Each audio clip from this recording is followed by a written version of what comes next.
Dari luar, keluarga Kisel tampak memiliki kehidupan yang diimpikan banyak orang.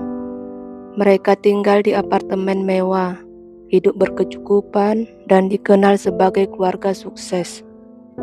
Sang suami, Robert Kisel, merupakan seorang bankir investasi yang memiliki karir cemerlang.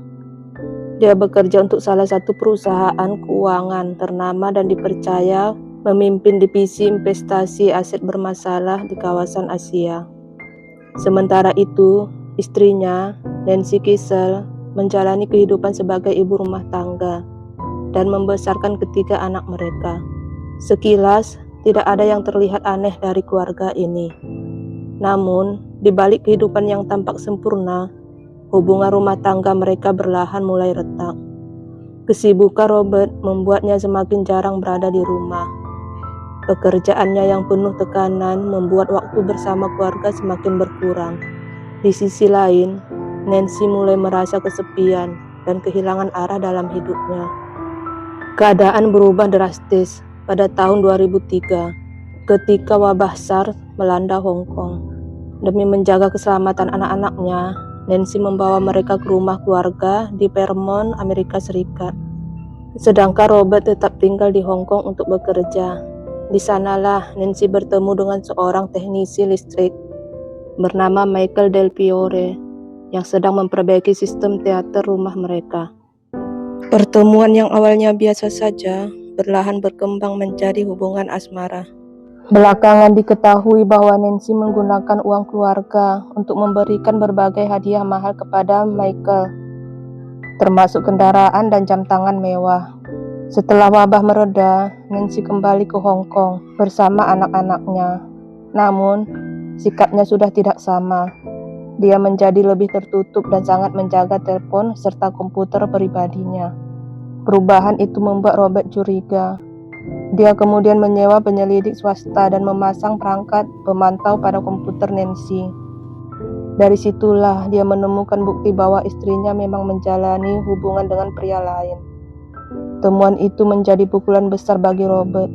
Dia mulai berkonsultasi dengan pengacara mengenai kemungkinan bercerai dan mempertimbangkan untuk memperjuangkan hak asuh penuh atas ketiga anak mereka. Bagi Nancy, perceraian bukan hanya berarti berakhir pernikahan. Dia juga berisiko kehilangan anak-anak serta kehidupan mewah yang selama ini dijalaninya.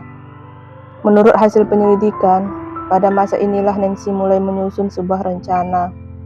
Menjelang awal November 2003, dia memperoleh beberapa jenis obat penenang dari sejumlah dokter di Hong Kong. Pada malam 2 November 2003, obat-obatan itu dicampurkan ke dalam sebuah milkshake stroberi. Minuman tersebut diberikan kepada Robert melalui putri mereka yang masih kecil, sehingga Robert tidak memiliki alasan untuk mencurigainya. Tak lama kemudian, obat mulai bekerja. Saat Robert sudah tidak mampu melawan, Nancy mengambil sebuah patung logam yang berat dan memukul kepala suaminya berkali-kali hingga meninggal dunia. Setelah itu, jasad Robert dibungkus menggunakan spray, digulung ke dalam karpet lalu dilapisi plastik dan lakban. Keesokan harinya, Nancy menyewa sebuah gudang di kompleks apartemen tempat mereka tinggal. Dia bahkan meminta bantuan petugas gedung untuk memindahkan gulungan karpet tersebut dengan alasan bahwa isinya hanyalah barang-barang lama. Beberapa hari berikutnya, Nancy berusaha membuat semua orang percaya bahwa Robert masih hidup. Dia menjawab telepon atas nama suaminya, mengirim pesan kepada rekan kerja Robert, dan mengatakan bahwa suaminya sedang sakit atau berpergian.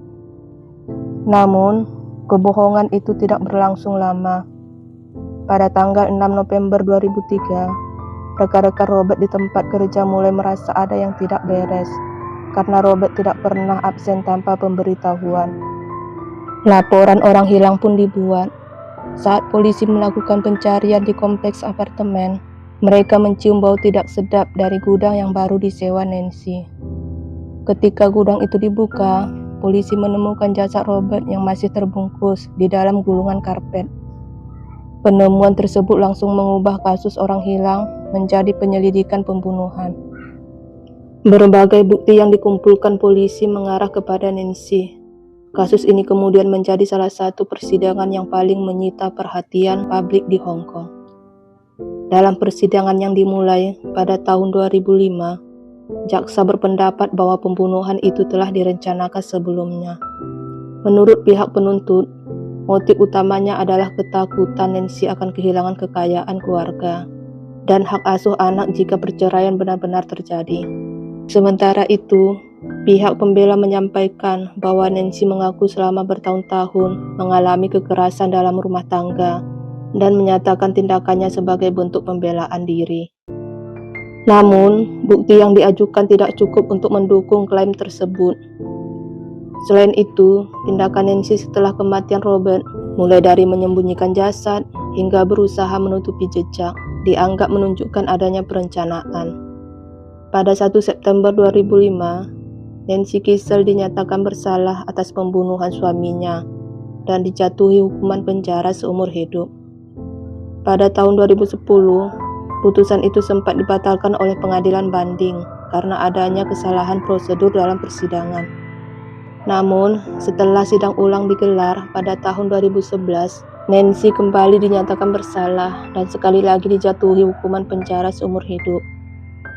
Hingga saat ini, dia masih menjalani hukumannya. Setelah kasus tersebut selesai, Nancy tidak memperoleh hak atas warisan Robert.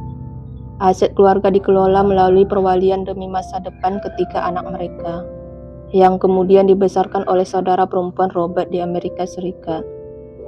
Sementara itu, penyelidikan juga menyimpulkan bahwa Michael Del Fiore tidak mengetahui rencana pembunuhan tersebut, sehingga dia tidak pernah didakwa dalam kasus ini. Kasus Nancy Kyssel menjadi pengingat bahwa kehidupan yang tampak sempurna belum tentu benar-benar bahagia. Di balik kemewahan, terkadang tersembunyi konflik, pengkhianatan, dan keputusan yang pada akhirnya menghancurkan sebuah keluarga untuk selamanya.